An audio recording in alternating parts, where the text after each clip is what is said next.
Netanyahu, ইরানে হামলা করে তো সব মিসাইল শেষ হয়ে গেল, এখন মিসাইল পামু কই? আপনার আব্বারে কল দেন। হ্যালো আব্বা, আমার তো সব মিসাইল শেষ হয়ে গেছে, এখন পামু কয়? আপনার কাছে তো অনেক মিসাইল, কিছু দেন। কি বললি তুই? মিসাইল শেষ হয়ে গেছে, এখন পামু কয়? সালার পুত মিসাইল তোর অঙ্কার মধ্যে দিব। চলেন বাংলাদেশে যাই, সেখানে অনেক কম দামে কলাগাছ মিসাইল পাওয়া যায়। তাহলে চল এখনই।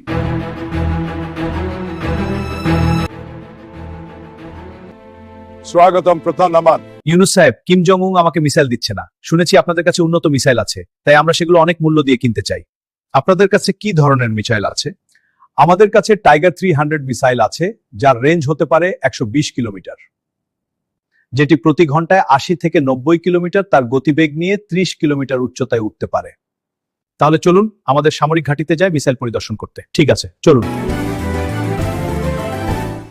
এই দেখুন, আমাদের এখান থেকেই উন্নত মানের আধুনিক প্রযুক্তির মিসাইল তৈরি হয়।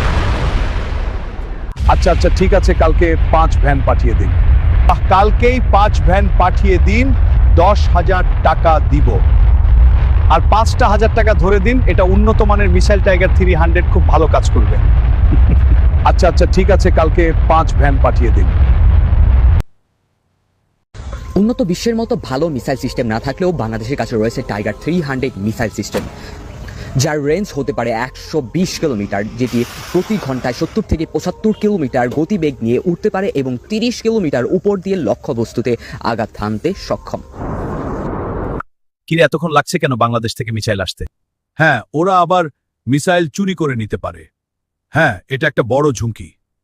এই চান্দাবাজ আর চোরদের জন্য মিসাইল কিনেও শান্তি নেই। হ্যাঁ, এত সময় লাগছে কেন? আমি শুনেছি তাদের কোনো কিছু আসতে নাকি চান্দা দিতে হয়। এই শালার পুতেরা বাংলাদেশের চোর চান্দাবাজ, তোদের জন্য আমার সব শেষ। আমার 15,000 টাকা শেষ হয়ে গেল।